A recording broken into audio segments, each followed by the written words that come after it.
What's going on, everybody? Soliaka here, and today we're going to be talking about this cool little inexpensive red dot that I bought. It's a red and green dot. I got it for about $30. I bought this little extender thing. That was about 10, so for about 40 bucks, that's what you're looking at right there. It's a cool little red dot, waterproof. I'll get into some more details here in just a minute, but in the meantime, we're going to go ahead and try to get this thing sighted out, and we're going to get some shooting done. So don't forget, hit that like, that share, and that subscribe button. And Soliaker, deuces.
Mine's coming down.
You can keep Do you it. want me to? Because I can find it.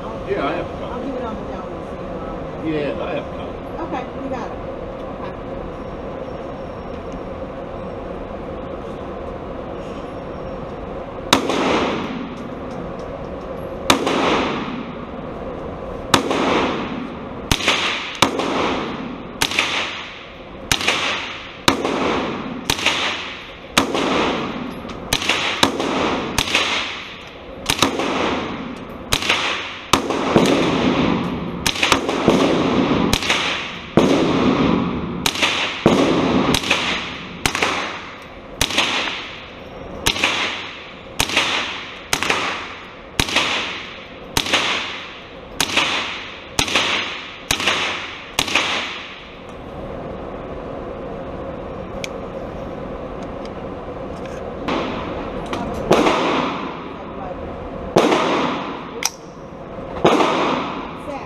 You know?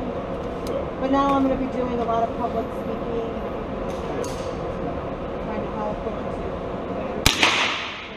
wherever I can make a difference and try to help. Horrible thing. Yeah. Oh, to do it to a stranger, somebody you know, and that To that point, Yeah. you were.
I'm burning this one out. I wasn't sure if that guy left it or if it was yours. Yeah.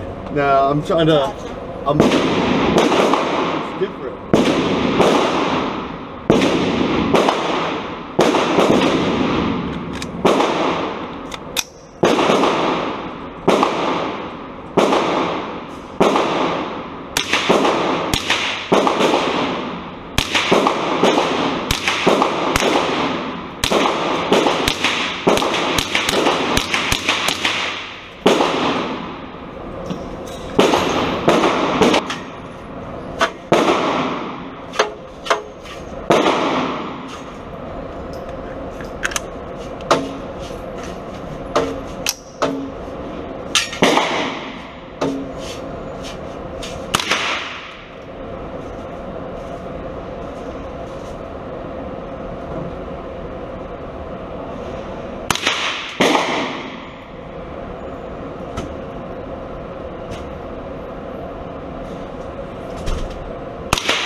that was the grouping.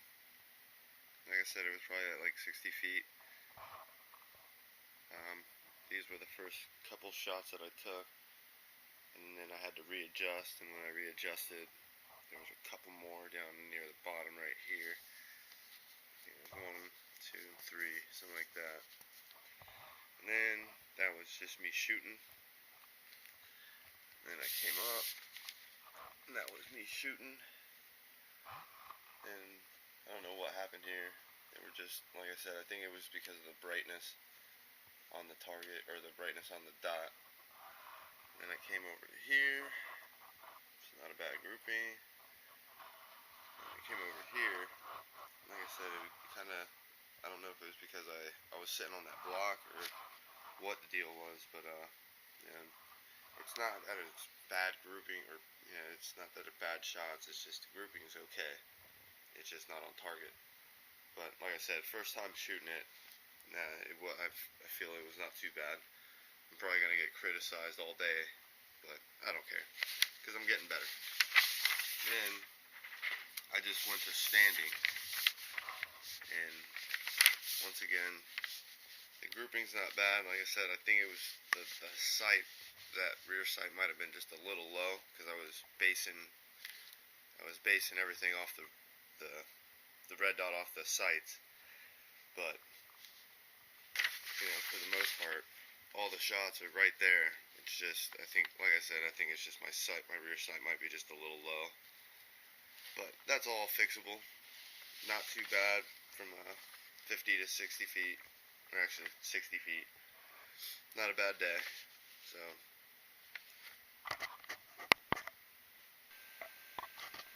and you know who else helps? Florida Carry. If you haven't gotten yourself a membership yet, I highly suggest it. Florida Carry, they've been there. They've been right there fighting every day to keep our gun rights, and it's just really necessary at this point. There are so many anti-gun people coming after our guns, and Florida Carry. I'm not saying anything about NRA, but Florida Carry, I definitely know that they're there fighting. They're an amazing group of board members, lawyers. We have a ton of great regional leaders throughout the state of Florida. Not just myself. I know you guys think it's just me, but I mean, we've just got I think there's 8 of us. There's Kevin, there's Mr. Jenkins, Mr. Carroll, Dennis Fields. I mean, all these guys. Rob. I'm probably gonna forget a couple, but all these guys, we're out there. We go monthly, and we go out there and we open carry, and we leave it up to our board members and our lawyers to make sure that our rights don't get infringed on any more than they are. So I highly recommend getting with Florida Carry. Not to take anything away from NRA if you want to be with the NRA, but if you're from Florida, I would be with these guys over the NRA, because Florida Carry's out there fighting for Florida gun rights every day, and they will continue. And I thank them. I know there's a lot of questions about what's going on with the litigation with Miami, and just recently the one in Port St. Lucie. All that stuff's coming. Our lawyers are smart enough to know that they're going to put all their ducks in a row so that they get a slam dunk, no matter in whatever happens. So just give it time. I know you guys have wanted to know what's going on. It's coming. I promise. Just give us some time. Give the lawyers some time to make sure that everything is perfect, so that there's no doubt that what they did was wrong. So yeah, join Florida Carry today. Get a membership. They start as low as $25, and they go all the way up to life memberships up to $500. So get on that site and check them out and get yourself a membership. Alright, we're going to talk about the OTW Red Dot Sight. And it's a micro red dot sight. It has 5 different brightness levels for red and green, which is pretty cool. That was the one thing that kind of drew me to it. It is waterproof up to a certain amount. I think it's, I want to say like 30 feet or something. I mean, for the most part, you're not going swimming with it. But just, it does take on, you can submerge it and it won't take on any water. Let's see, what else does it have? It's a 4 MOA dot. It goes on just about any Picatinny rail. Try to give you a different shot of it. But, as you can see right there, it's got all the little brightness levels on it. Let's see. We got 3, 4. After I went to the range, I first had it on about 3, and then I realized that 3 was even bright. So if you can imagine just shooting it, like for me, it was mainly just on 1 the whole time. So yeah, but it was actually, you know, I'm going to show you photos of the target, and for the first time kind of getting it zeroed, it was actually pretty impressive how tight the grouping was, even from about like 60 feet, 55, 60 feet. So and I think I actually think my my rear sight might be just a little bit off, so I may have to go back and readjust the rear sight and then see where I'm at. But for the most part, it stays pretty true for what it is. I'm gonna see if I can't get a view of the red dot here for you. I'm gonna go through this. Alright, now that is off. That's the off setting, and then I believe we're gonna go into green. Yep, there's green. That's setting 1. That's the lowest setting. Let's see if we, yeah. And that's the 5th setting. That's the brightest setting. So even in those darker conditions, you can still see that green light pretty good. And then we're going to go to off. Now it's going to go into red, and that's the lowest setting on red. And you can see it a little bit, I think. But we're going to go through the steps. That's 2. That's 3. That's 4. And that's 5. And I mean, for a $30 optic, the brightness levels are actually pretty impressive. It's a parallax-free red dot design. So I mean, basically you put that red dot on something and it hits it. And like I said, I do think my rear sight might be just a little bit off, but from what I was looking at when I was centering through my irons, it kept shooting just a little bit low and to the right. But once again, the grouping was good, but once again, it could be me. You know, I'm not the greatest shooter in the world, but I'm getting better. So, but anyway, this should help anybody that's looking for a red dot that's inexpensive. And like I said before, total that I spent was $40. I spent $29.95 on the optic, and I'll put that link in the description, as well as the little razor here, or the riser. That was, I think, $9.99 or whatever. The total was $40, free shipping. Like I said, I'll put that link in the description below. So for $40, this is sitting on my M&P, my Smith and Wesson MP 1522. They're actually having a recall, or not a recall. There's a little issue with the bolt carrier. So you have to reach out to Smith and Wesson. You can either send your bolt to Smith and Wesson, or they'll send you like some kind of stick to kind of show you. Will help. And maybe I'll go ahead and just show it to you right now as well. But we're going to take out the bolt real quick, and I'll show you what they're talking about. But for the most part, this is a pretty decent optic for the price.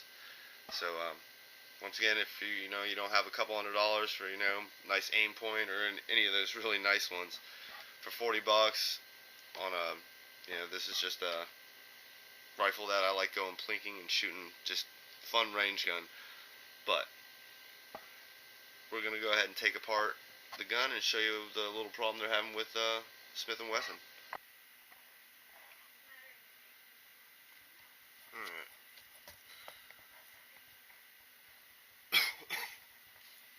We're going to show you the bolt and what's the issue at Smith and Wesson right now.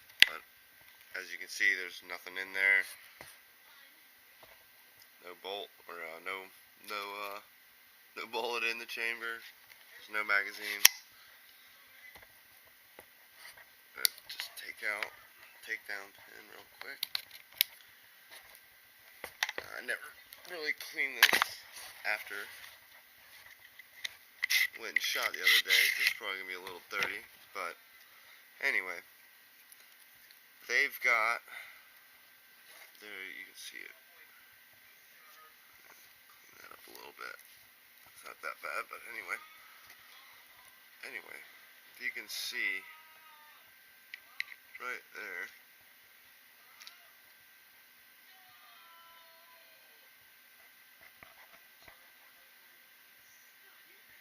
you can see right here where the firing pin, and there's this little depression.